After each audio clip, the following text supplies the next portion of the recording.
Hello YouTube, it's your boy Noob Sidebot. Welcome to my Universal Gamer Update number 38, brought to you by multiplatgameshop.com. It's the Twitter, Facebook tube of gaming. Maybe I can get my boy Freddy Frago to post a video response to this video showing you guys how multiplatgameshop.com looks. It's his website, he's hosting the website, and when I first signed up for the website, I wasn't expecting that much, not because he's not proper or anything or cool with doing websites. It's just that I wasn't expecting that much. I was even blown away by the setup of the website and how it is. I call it the Twitter, Facebook tube of gaming. That's what I call it. You know, it's like a Twitter, it's like a Facebook, and it's like a YouTube channel all in one. You can post videos. The setup is pretty cool. Even when they walk you through your account, when you first create an account, they send you an email and walk you through it. I like how that's set up more than anything I ever signed up for. It's real easy to get into. It's real easy to set up. It's real easy to get in contact with other gamers up on there, and it's cool. Only has about 500 members, which is very underrated, and that's why I always mention it. And you know, we're trying to get the website big and stuff like that. Even if I'm not a big part of the website, I don't care about being a big part of that website alone. Is underrated. At least it deserves 1 million members, you know, by now. But hopefully my boy Freddy can post a video response to this showing off the website, the layout, their page, the front page, everything about the Multiplat Game Shop channel. And I think it'd be pretty cool. So we're gonna go ahead and leave it off with that note and move along with the top 5 games for the upcoming week. And the first game up is Spirit Camper for the 3DS on the 17th. Comes out on the 13th for the 3DS. The same thing I mentioned in my last Universal Gamer update. It's the same game. Didn't know it was coming out this soon, but I might pick it up. You know, it's looking like a pretty good game, and you know, I just want to see a review on it. You know, just to make sure you know it's something cool to play. I know it might not be. It might not meet my horror expectations, but as long as it's good enough, I give it a go, and I support them with it. Number 2, The Witcher 2 Enhanced Edition for the 360 on the 17th. Also, it's for the PC Enhanced Edition. I think I could have sworn that Enhanced Edition already came out for the PC, but you know, they claim that the Enhanced Edition coming out for the PC and 360 on the 17th. Of course, you're going to be able to download the Enhanced Edition free on the PC, and the actual game's coming out for the 360 on the 17th. Number 3, Deadliest Warrior Ancient Combat comes out on the 17th for the Xbox 360 and the PS3. Number 4, House of the Dead 4 comes out on the 17th for the PS3. Number 5, last but not least, Blade of Warrior, what the fuck? Blade of Time on the 18th for Mac and PC. Next segment, Spit Game. And the first game on the Spit Game about is Mass Effect 3. Lost Planet 3. The cinematic trailer already came out. It's not a gameplay trailer, it's a cinematic trailer. A lot of people get skeptical about that. The cinematic trailers look very cool, look very awesome, it's cool to watch, but some people say, well, there's only so much we can get out of the cinematic trailer. Actually, I got a lot of things out of that trailer just by watching it, you know. You could tell that it's going back to the roots of why keep saying Mass Effect? Lost Planet 1. You know, maybe I need to go pick up Mass Effect 3 because I keep on saying Mass Effect. But Lost Planet 1, it goes back to the roots of Lost Planet 1. And you can tell that it's going to have that unique, cool story, element, gameplay that if I say Mass Effect one more fucking time, I'll slap shit on myself.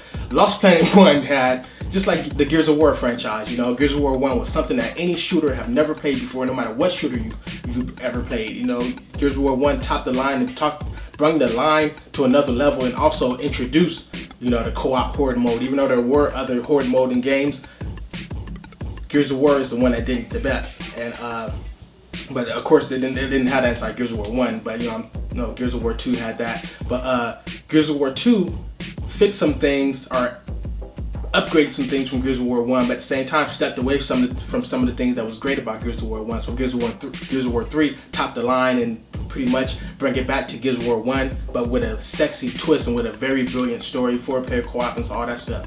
So you could tell from that cinematic trailer that Lost Planet 3 is going to be back to the roots of Lost Planet 1 again. They kind of lost their way in and Lost Planet 2, they lost their way in Lost Planet 2 or whatever. So they bringing it back to what was good about Lost Planet 1, and also some things that was good about Lost Planet 2 without, you know, messing up some of the story elements they had in Lost Planet 1. Moving along to the next game, I want to talk about Half-Life 3. Is there going to be a Half-Life 3 announcement at E3? Who knows? You know, there haven't been no announcement so far. You know, Counter-Strike has been announced and stuff. My prediction is that it's going to be announced at E3, but who knows? You know, I don't know for sure. But it's Half-Life 2 Episode 3. Is that going to be announced at E3 for PSN, Xbox Live Arcade, and the Steam Store for downloadable before the game comes out? That's what I would do if I was in the business of selling video games. I would go to E3, announce Half-Life 3, announce that at the very end, like, oh yeah, we got a game to announce for you guys. Check this out. Don't say nothing. Just announce the game. It's going to be a little sneak preview of the game. Bam. People are going to go nuts. They're going to tear down the walls of E3 and just go crazy or whatever. And all you're gonna hear is nothing but yelling for like 5 hours, because people are gonna go crazy of the announcement of Half-Life 3. Now, right after showing Half-Life 3, my prediction is they should talk about it for a little while, and after that, get ready to walk off stage like, oh yeah, one more thing we forgot to mention. Before the game comes out, we're gonna release Half-Life 2 Episode 3 for the Xbox Live Arcade, PSN Store, and Steam Store for you guys to enjoy and have something to work up to continue the story going over to Half-Life 3. Like I said, I don't just talk about it, I'm good at selling stuff and buying stuff, I'm a good marketing person. Maybe I need to get into marketing, but at the same time, that's not really my cup of tea as far as, doing that on a regular basis. But, if I get hired by somebody to do marketing and selling stuff and you know how to, get an audience to buy your product and stuff like that, I'm your man. But anyways, moving over to my next segment, gaming news. In this gaming news segment, I'm going to be talking about the PS Vita once again. I know you guys, I know I've been talking about the PS Vita for this is like my third Universal Gamer update where I mention the PS Vita and stuff like that. Some of the same things I'm going to mention inside this video is going to convey over to what I was talking about on the PS Vita on the other Universal Gamer updates. I want to talk about the reasons why people can't put PS1 games on their PS Vita, and also why they can only put 10% of PSP downloadable games on their PS Vita. I'm going to be talking about that. Why Sony is not allowing you to put PS1 games on your Vita and only allowing you to put 10% of PSP downloadable games on your Vita.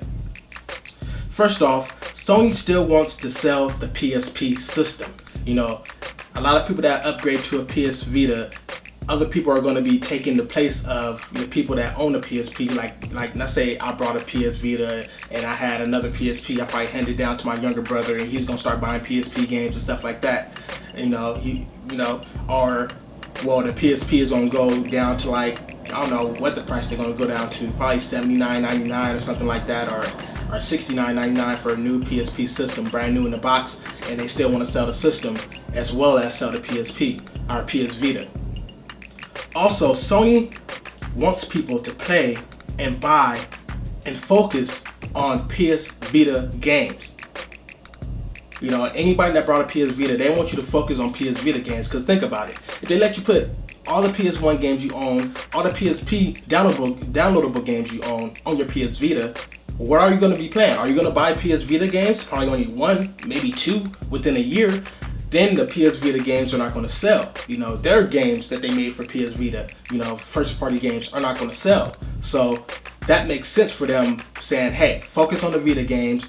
We ain't going to let you put a little bit up on there, but focus on the Vita games. It's kind of like going to a restaurant. I'm good at giving examples. Let me give an example. It's like going to a restaurant and you see the menu and you're so used to, seeing just hamburgers, fries, and a Coke, and that's it. Then they introduce a new menu that got milkshakes, double cheeseburgers, curly fries, onion rings. But so many people are so used to that menu, that classic menu, that they want that classic menu. At the same time, they want the real menu. The new menu. So they want some of that new menu because it's looking good. The new stuff on there is good. But they want to still have that option of choosing from the old menu. So that's how they gotta be able to balance that. Are they gonna lose customers, by not being able to balance that, So yeah. Next thing, Sony wants people to buy PSP downloadable games that didn't sell enough on the PSP store, and they want you to buy PSP games that did sell a lot on the PSP store. And let me explain that. If you got a game, like a PSP game that didn't sell on the PSP, they're going to put it on the PS Vita store. So if you do want to buy a PSP game and show off your PS Vita and see how good a PSP game looked on the Vita, you have no choice but to buy those games that didn't sell. And they also want you to buy, they also put games on the PS Vita store that did sell a lot, like God of War, that sold a shitload. and they putting that on the store because they know people brought a lot of hard copies of that game. They didn't buy a lot of downloadable copies of God of War and other AAA titles for the PSP. They brought a lot of hard copies. So if you got a person that brought a lot of if you got an audience that brought a shitload of hard copies of PSP, like the God of War game, they're going to want to buy the downloadable God of War game to show off their PSP system or PS Vita system and see how sexy that God of War game look on their PS Vita system. So that's why they're buying. That's why a lot of audience will buy the downloadable AAA titles as well as still owning the hard copy, just because it's on a whole nother system, on an OLED screen, on a bigger screen, and enhanced options for making the picture look better than a PSP did. And on that note, I want to end this segment off with a question. Pretty much, where the fuck is Metal Gear Solid Peace Walker for the PS Vita store? You know, it's available for the PSP store for $20. I want that for the PS Vita store. Same thing, like back to what I was saying. That's a AAA game. That's a real good game. Those are the kind of games they put on the PS Vita store that sold a lot of hard copies. As you can see, I own Metal Gear Solid Peace Walker right there behind me, the PSP, the game, and everything. I wouldn't mind buying that for $20, downloading on my PS Vita, and just play the hell out of that. You know. Alright, so it's time to wrap this Universal Gamer update up, and I want to wrap it up and go to my outro segment, and I want to talk about Final Fantasy VII Advent Children. You know, this movie, I've been seeing this movie on sale a lot, you know, at Walmart, Best Buys. Every time I go movie shopping, I've been seeing this for the past 4 years, you know, if I believe, and I never pick it up because I see, you know, I'm not a super big Final Fantasy fan. I love 7. 7 is the one that got me into turn-based RPGs. I always told myself, not really told myself, but every time I played the turn-based RPG, I never liked it. And I picked up Final Fantasy 7 thinking that it wasn't a turn-based RPG. I thought it was action RPG, and it ended up being turn-based. So I told myself, well, the next day, tomorrow, I'm gonna sell it. I'm just gonna play it for tonight, and then tomorrow I'm just gonna sell it. Just overnight, it made me a fan of turn-based RPGs. That's how good Final Fantasy VII was. I didn't want to watch the movie because I just thought they were just going to just make a little cheesy movie, just selling the title of the game that sold so much and that's so popular. This movie is the shit. You know, I'm not a huge Final Fantasy fan. You know, like I said, I like 7, and even this movie made me geek out. Not being a huge Final Fantasy fan, you know, it made me geek out, especially towards the middle of the movie, towards the end part where, you know, I don't want to give them spoilers, but you start seeing certain people, and it's like, wow. And even the beginning of the movie may make you geek out as well. It got some parts from Final Fantasy VII, some key moments that happened, and you're like, wow, I remember that. I remember playing that part. I remember how I felt when that part happened. So pick this movie up. I got it on Blu-ray. It's an animated movie. Of course it looks sexy as fuck on Blu-ray. I can't believe how gorgeous it looks on Blu-ray. My Universal Gamer, I'm a hobby collector channel. I will be talking more about this movie and giving a review of some other Blu-rays I picked up. But man, this is worth a buy, especially if you're a gamer. Man, if you like Final Fantasy VII, there's no reason why you wouldn't have this. People say Scarface, fuck that. If you're a gamer, you need to have this inside your damn collection. And last but not least, I want to talk about real fast, Black Ops 2 and Halo 4, which I'm going to be talking more in depth about in my next Universal Gamer update coming up next week, next Friday, or next Saturday, should I say.